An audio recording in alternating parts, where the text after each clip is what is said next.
Hi, I'm Carolyn Evans-Hammond and welcome to my tasting room. Carolyn's tasting room is where you can taste exciting wines with me. And today we skirt away to some of the top wine regions in France: Champagne, Burgundy, and Bordeaux. And we also taste a very special Vin de France. So here's a flight: the GH Martel Champagne Victoire Brut, the 2019 La Chablisienne Les Vénérables Chablis, the 2021 Famille Roux Les Côtilles Pinot Noir, it's a Vin de France, the 2019 Château Argadens from Bordeaux.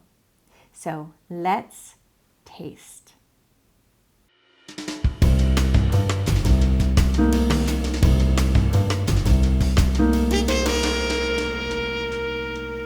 The first wine in our flight is Champagne.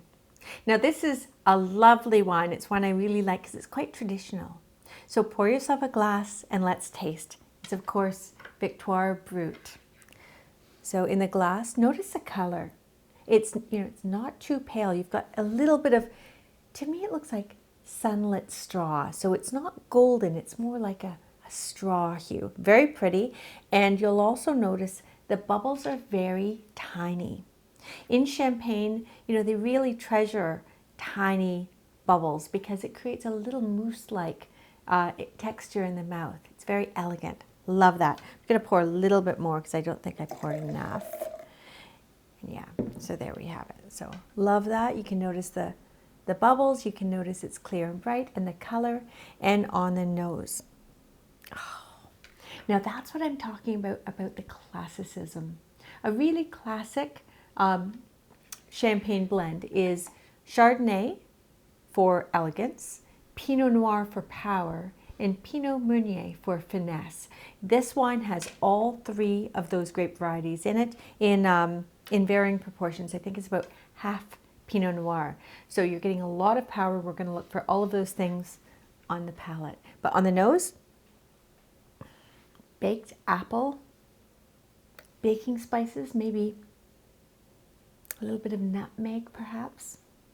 And the toasty pastry notes, the butter caramelized pastry notes, so often found in classic Champagne, is absolutely there in spades.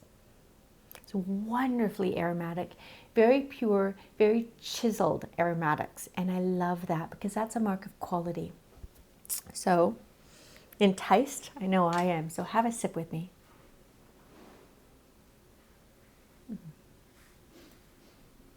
Let that sweep in. What you immediately notice is the balance. Nothing stands out. The acidity isn't too high. There's no residual sugar cloying on the finish. There's no alcoholic heat at the back of the palate. The mid-palate stuffing or the fruit extract is beautifully round, and there's length. It's going on. And if you notice, everything we found on the nose is echoing on the palate. So that's the overview, but let's parse that apart a little bit. Have a sip, focus on the tip of the tongue, and we'll see if we can detect any sweetness there.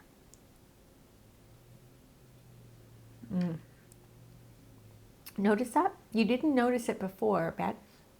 But just on the tip of the tongue, you can notice there's a whisper of sweetness. Now this is a Brut style, which means it must be, by law, under 12 grams per liter of sugar, which is not a lot.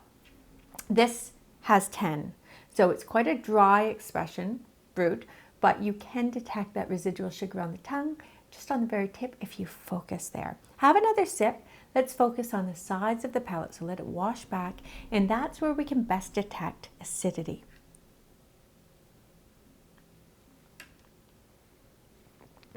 Notice that? Very mouth-watering. And that's because Champagne is always stylistically high in acid. That acidity is balanced by the kiss of sweetness to create that wonderful balance, that round mouthfeel we enjoy when we just take a sip. But that acidity also creates tension in the mouth, which is wonderful. It gives it, structure, holds up the fruit, makes it taste very vertical. So I love that. What I like about this wine is the balance. It's beautiful. It's also quite pristine. So all of those flavors we've all of those aromas we found are echoing on the palate, and it's still there lingering on the finish. So have a sip. Let's have a look, a real focus on the flavor. Baked apple. Wonderful. Like baked apple pie or tartatine, that French apple pie with all the caramelized on the top, the caramelized sugar on the top. It's not a sweet wine, but you can get that wonderful caramelized, buttery, appley goodness going on. And on the finish, it morphs a little bit. Do you notice there's salinity? Maybe even a hint of iodine? Love that. It gives it a note of gravitas. This is the kind of wine that I would love to pair with any fish dish. Now, on that note, the winemaker himself actually recommends, wait for it, line-caught bass carpaccio marinated in sea salt. And I bet that would be a gem with this wine.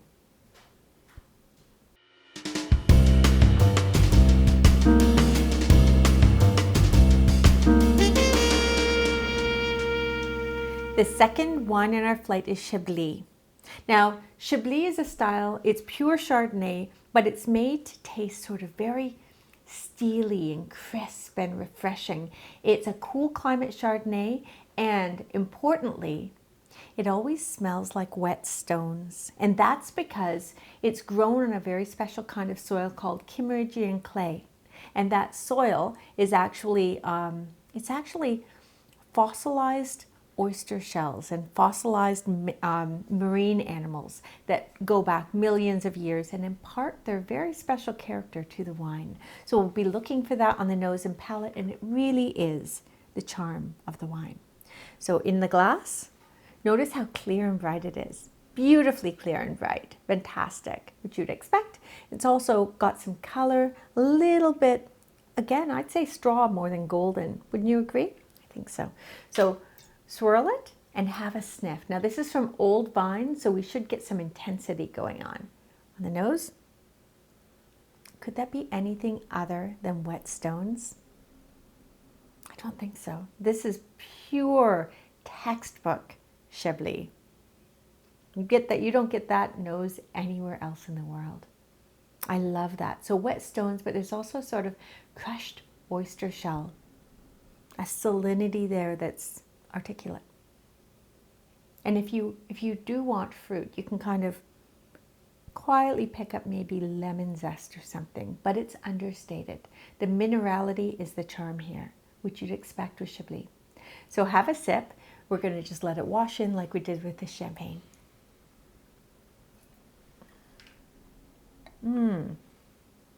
Seamless, smooth, almost glassy tasting.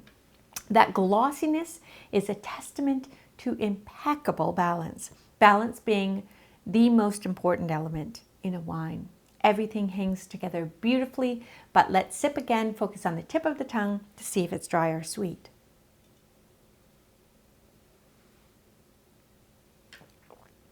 No sugar there at all, none. This is a bone dry wine. Technically, 2 grams per liter, which is bone dry. Have another sip.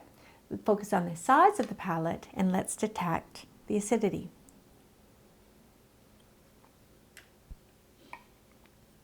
Crisp. Now it's not as high as the champagne, but it doesn't have to balance out any sugar. But it absolutely is crisp. This is a cool climate. Chablis is northern Burgundy, the northernmost appellation in Burgundy, and it is cool. So you're going to get that acidity, and I love that. But there's also a marvelous fruit expression. By the way, the fact it's cool climate also moderates the alcohol nicely. This is only 12.5%, which is nice. It means that, you know, you can have a glass or two and not worry too much. And there's no alcoholic heat at the back of the palate, which helps balance. So have a sip again, and what we're going to do is focus on the fruit expression.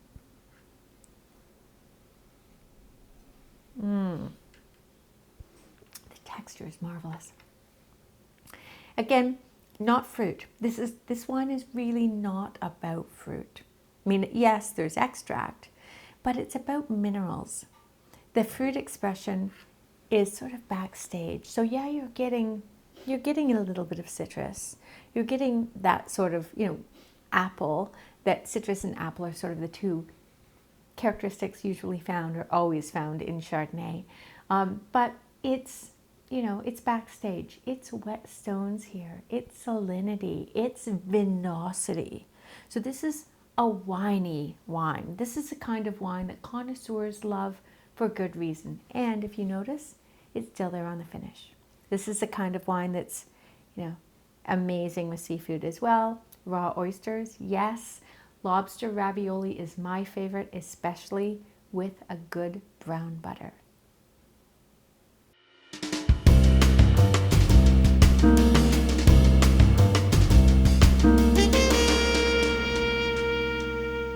And the third wine in our flight is one I'm very excited about because I think it's a hidden gem.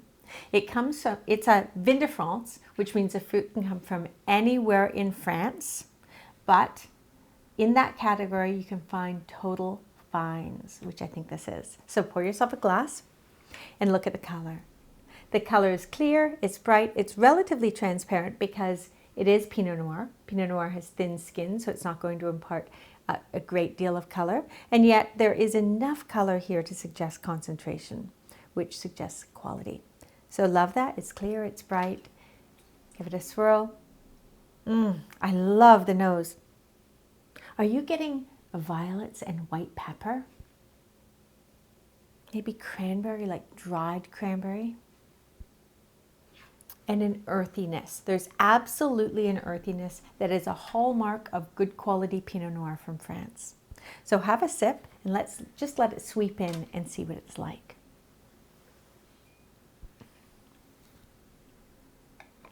Beautiful. Oh, elegant, delicate, balanced, pure, and absolutely French. It's not fruit forward at all, and yet the expression is chiseled. The expression is cascading with everything we found on the nose. So yes, the floral note, violet, maybe a hint of rose, and the berries are red, but they're earthy berries. So you're getting cranberry, maybe raspberry, maybe red currant, and on the finish, white pepper. I love that. Leaves the palate nicely seasoned, maybe a hint of salinity too. It's a kind of wine that you could pour with, just a plate of really good pâté and crackers, or tapenade, that olive spread from the south of France. It would work marvelously well with this wine. So have another sip. We're just going to focus on the tip of the tongue to see if it's dry or sweet. Bone dry. A bone dry wine. Classic food wine from France. Bone dry. No residual sugar to tire the palate. Have another sip. Focus on the sides of the palate, knowing that Pinot Noir is a high acid grape. So we should get lots of, mouth-watering goodness.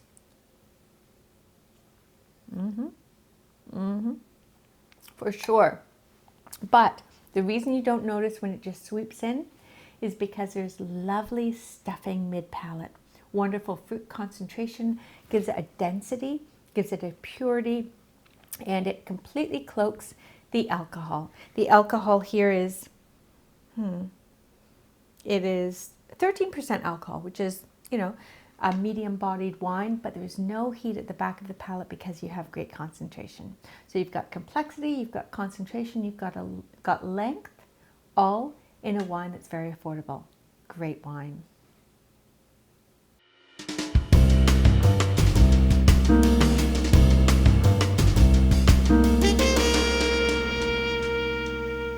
And the fourth wine in our flight is Bordeaux. And it's a great expression of Bordeaux at a reasonable price because it's only about $20 in Canada and about $20 in the US. So good value, I think, but judge for yourself. Pour yourself a glass and let's taste. Immediately you'll notice the depth of color. This is a very deep wine. It's opaque in the center, which is appropriate for a Cabernet blend. This is about 60% Merlot, 40% Cabernet and Cabernet Sauvignon, and that's a classic Bordeaux blend. So give it a swirl and a nose.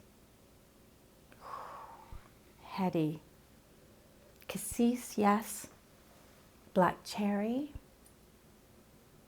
spice cake, dried fruit, maybe Christmas cake, pencil shavings, on and on, cedar, so much going on, and I love that. It's that complexity that's layered and that's enticing that is the charm of Bordeaux, really. It's very, brawny too. Now we know that this wine is 14.5% alcohol, so it's not a light wine. It's bone dry, which we'll notice in a minute, and it's a kind of wine that you can pour, with good company in, or have it. You could have it with roasted meat for sure, or grilled meat. I would love this with a ribeye, but you could also pour it with just a really good cheese board as a sipper by the fire. So lots of versatility gastronomically, and let's have a sip.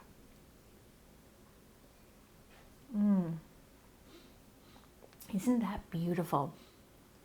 You would never guess it's 14.5% alcohol, so you have to be careful because there's so much fruit cloaking that alcohol, and that fruit, it fans out with all sorts of illusions. You're getting the cassis, yes.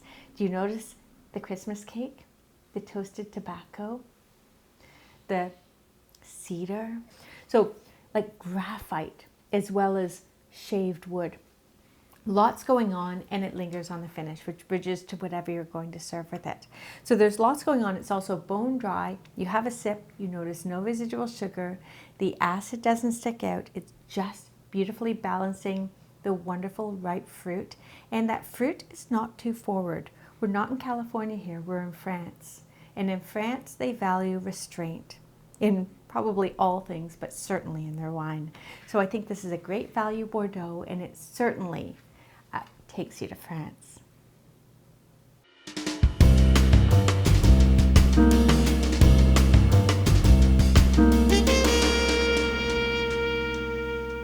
So there you have it, a flight that took you straight to France.